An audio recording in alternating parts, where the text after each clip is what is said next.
హిమాలయాస్లో డాక్టర్ని కలిసా. ఆయనకి 125 years అంట. సర్టిఫికేట్ కూడా ఉంది, ఏదో డాక్టర్ సర్టిఫికేట్ ఉంది ఆయనకి, ఎంబీబీఎస్ సర్టిఫికేట్, ఏదో ఫారెన్ లండన్లో వెళ్ళి చదివించిన సర్టిఫికేట్ ఉంది. అంటే వేగ్గా చెప్పేవాళ్ళంటారు, నాకు 150 అని చెప్పేవాళ్ళంటారు. ఈయన మాత్రం పక్కా 125 ఏళ్ళు, మాస్టర్ పేరు గుర్తు రావట్లేదు. ఇట్లా కొంతమందిని కలిసినప్పుడు కామన్ ఫ్యాక్టర్, 100 ఏళ్ళ పైన చాలా మంది కలిసినప్పుడు వాళ్ళు తిండి తినట్లేదు, తీరా చూస్తే ఒక రొట్టె కరెక్ట్, లేదా రోజు మొత్తంలో ఒక ఫ్రూటు కరెక్ట్, అస్సలు తినకుండా 10 ఏళ్ళ నుంచి ఇలా ఉండగలుగుతున్నారు. మెడికల్ సైన్స్ ప్రకారం ఏమో విటమిన్లు అందాలా, ప్రోటీన్లు అందాలా, అవి న్యూట్రిన్లు అందాలా, డి విటమిన్ ఉండాలి, అది రకరకాలుగా చెప్తాం. ఇంత తింటే కాల్షియం, ఇది కాల్షియం వస్తుంది, ఇంకోటి ఇది చెప్తా ఉంటారు.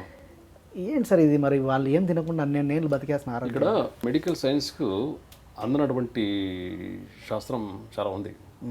మెడికల్ శాస్త్రము ఎవరికైతే చూడగలిగింది అంతే చూసింది. తెలుసుకోవాల్సింది చాలా ఉంది. అందుకే మెడికల్ రీసెర్చ్ ఇంకా ఉంది కదా, జరుగుతూనే ఉంది. ఈ సంవత్సరం నోబెల్ ప్రైజ్ ఎవరికి ఇచ్చారో తెలిసి ఆశీర్వాదం. ఏ సబ్జెక్ట్ కోసం ఇచ్చారంటే మెడిసిన్కి ఆటోఫాజీ అనే సబ్జెక్ట్ కోసం ఇచ్చారు. ఆటోఫాజీ అంటే ఉపవాసం, ఉపవాసానికి నోబెల్ ప్రైజ్ ఇచ్చారు ఈసారి. ఇయర్ ఏంటి వింతగా? గ్రేట్, వింతగా లేదా? ఇప్పుడు మన శరీరంలో చాలా అన్వాంటెడ్ సెల్స్ ఉన్నాయి.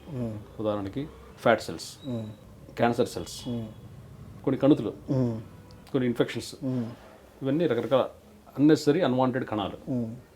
ఎప్పుడైతే మనిషి ఫాస్టింగ్లో ఉంటాడో, ఉపవాసంలో ఉంటాడో, అప్పుడు ఈ సెల్స్ యొక్క శక్తి నిర్వీర్యమైపోతుంది. నిర్వీర్యమైపోయి ఆటోమేటిక్గా డ్రాప్ అయిపోతాయి, అవి తినబడతాయి. న్యాచురల్ కిల్లర్ సెల్స్ బాడీలో కంటెంట్ పెరిగి, దాని పాపులేషన్ పెరిగి ఆ సెల్స్ని తినేస్తాయి. దాన్ని ఆటోఫాజీ అంటారు. ఆ సెల్స్ తను తినేసుకొని ష్రింక్ అయిపోతుంది, అది కూడా జరుగుతుంది. సో ఫాస్టింగ్లో ఇవన్నీ జరుగుతాయి. ఉపవాసము అంటే అర్థం ఏంటంటే, వాసం అంటే ఏంటి? ఇల్లు. ఉప అంటే దానికి దగ్గరగా అని అర్థం, ఇంటికి దగ్గరగా. ఉపవాసం అంటే ఇంటికి దగ్గరగా అంటే ఏంటి? నా ఇల్లు లోపలే ఉంది, నా చైతన్య స్థితే నా ఇల్లు. అంటే గాడ్ అంటే దేవుడికి దగ్గరగా వెళ్తున్నావు. ఉపవాసం అంటే నాకు నేను దగ్గరగా అవుతున్నాను అర్థం. ఉపవాసం ఉన్నప్పుడే ఎనర్జీ లెవెల్స్ అద్భుతంగా ఉంటాయి. ఒక చిన్న ఎగ్జాంపుల్ చెప్తాను. ఫ్రాగ్ ఉంది. ఫ్రాగ్ని యాంఫీబియన్ అంటాం. యాంఫీబియన్ అంటే భూమి మీద బతుకుతుంది, వాటర్లో బతుకుతుంది. వాటర్లో కూడా అండర్ వాటర్ అరగంట సేపు, గంట సేపు వెళ్ళి స్విమ్మింగ్ కొట్టేసి వస్తుంది, లోపల నీళ్ళలో ఉంటుంది. దానికి 2 రకాల రెస్పిరేషన్స్ ఉన్నాయి. ఒకటి ముక్కు ద్వారా, దానికి లంగ్స్ ఉంటాయి మనకులాగే, ఆ లంగ్స్ ద్వారా ఎయిర్ తీసుకొని బతకగలిగే ఒక స్థితి. అండర్ వాటర్లో స్కిన్ ద్వారా ఆక్సిజన్ అబ్జర్వ్ చేసుకునే కెపాసిటీ కూడా ఉంటుంది. స్కిన్ ద్వారా పల్మనరీ బ్రీతింగ్ అంటాం దీన్ని, దాన్ని క్యూటేనియస్ బ్రీతింగ్ అంటాం. అంటే నీళ్ళలో ఆక్సిజన్ ఉంటుందా సార్? ఎంత లోపల మన బాడీ, మన మనిషికి కెపాసిటీ ఉండదు తీసుకునేది నీళ్ళలో. కెపాసిటీ మనిషికి లేదు. అందుకే మనం టెరెస్ట్రియల్ బీయింగ్స్ అంటాం, యాంఫీబియన్ కాలేదు. యోగులు ఏం చేశారంటే యాంఫీబియన్ టెక్నాలజీని అలవర్చుకున్నారు. అంటే ఈ పదార్థం రూపంగా వచ్చే శక్తిని కాకుండా కాస్మిక్ ఎనర్జీని కూడా అబ్జర్వ్ చేసుకుంటే శక్తిని టెక్నాలజీ ఓపెన్ చేశారు ఉపవాసం ద్వారా. బాడీకి ఫుడ్ ఇవ్వకపోతే ఏమవుతుంది? కొంచెం సేపటికి శక్తి క్షీణిస్తుంది, కానీ అవసరం బాడీకి. అప్పుడు బాడీ ఏం చేస్తుంది? వెతుక్కుంటుంది, దారిలో వెతుక్కుంటుంది, కన్జర్వేటివ్ మోడ్లోకి వెళ్ళిపోతుంది శక్తి. మన బ్యాటరీ పోతే ఏం చేస్తాం? బ్యాటరీ సేవింగ్ మోడ్లో పెట్టుకుంటాం కదా, అట్లా బాడీ కూడా బ్యాటరీ సేవింగ్ మోడ్లోకి వెళ్ళిపోతుంది. ఆలోచనలు పడిపోతాయి, హార్ట్ బీట్ తగ్గుతుంది, రెస్పిరేషన్ స్లోగా అవుతుంది, డీప్గా అవుతుంది. ఇవన్నీ ధ్యానానికి అవసరం. ధ్యానం ఒక్కటే సరిపోదు, ధ్యానానికి ప్రిపేర్ కావాలి.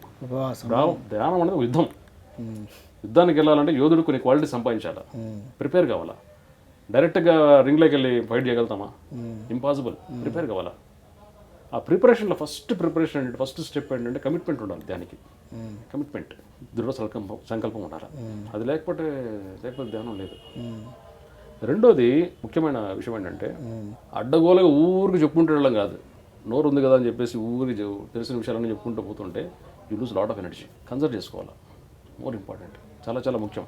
శ్రద్ధ, చేసే పనుల శ్రద్ధ, ఈ క్వాలిటీస్ అన్నీ అలవర్చకుండా నేను ధ్యానం చేస్తున్న 20 ఏళ్ళ నుంచి అంటే లాభం లేదు. కత్తికి సాన పట్టడానికి టైం పడుతుంది, నరకడానికి టైం ఎక్కువ పట్టదు. సాన పట్టకుండా నరకడానికి టైం ఎక్కువ ఇస్తే తెగదు చెట్టు. సాన పట్టడానికి ఎక్కువ టైం తీసుకోవాలి, ప్రిపరేషన్కి ఎక్కువ టైం తీసుకోవాలి. ఉపవాసం ఎప్పుడైతే చేస్తామో అప్పుడు కాస్మిక్ ఎనర్జీ అబ్జర్వ్ చేయడం మొదలు పెడతాం. దానివల్ల చాలా వరకు రోగాలు రావు, లైఫ్ స్పాన్ పెరుగుతుంది. నిన్న కూడా ఏదో టీలో కొట్టా 123 ఏళ్ళు అని చెప్పాడు. నాకు అప్పుడప్పుడు రోగం వచ్చినట్టు అనిపిస్తే కనుక ఓ 2 ఏళ్ళు తిన్నాం మానేస్తున్నా, మళ్ళీ సెట్ అవుతున్నా అని చెప్తున్నాడు ఆయన. ఇప్పుడు సనాతన హిందూ ధర్మంలో కూడా ధనుర్మాసం ఉండేది, ఇప్పటికీ ఉంది. ఆ ధనుర్మాసం టైంలో మనిషి ఒక పూట తినాలి, ఒక పూట తినాలి, ఒక పూట మంచి లంచ్ తింటే 500 క్యాలరీస్ వస్తాయి. 1 meal a day 500 క్యాలరీస్ వస్తాయి. మనిషికి 1500 to 2500 క్యాలరీస్ వరకు అవసరం వాళ్ళ వర్క్ బట్టి. 500 క్యాలరీసే మన బాడీకి ఇస్తున్నాం. అంటే మిగతా 1000 క్యాలరీస్ ఎక్కడి నుంచి వస్తున్నాయి? బాడీలో అన్నెసరీ సెల్స్ అన్నీ మెల్ట్ అయిపోతాయి, డీటాక్సిఫికేషన్ జరుగుతుంది. ఓకే. సో ఉపవాసం అన్నది పీరియాడికల్గా ఖచ్చితంగా చేయాలి. మీరు కూడా 1 meal a day అనుకుంటా కదా సార్? అంటే 1 meal చేస్తున్నాము. అది భాష అంటుంది. ఓకే. అదే భాషతో అడిగా ఏం సారా ఏంటంటే ఏం తింటున్నాడు ఏందని అడిగా, చెప్పి ఏమంట అడగలేదా అంటే నేను చేసే పనికి ఒక పూట తినడం ఎక్కువ అంటాడు సార్.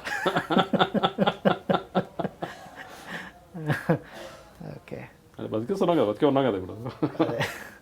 అట్లా చాలామంది లైఫ్ స్పాన్ రహస్యం మాత్రం ఉపవాసంలో మినిమల్ ఫుడ్ ఇస్తే కాస్మిక్ ఎనర్జీ అబ్జర్వ్ చేసుకోవడానికి అవకాశం పెరుగుతుంది.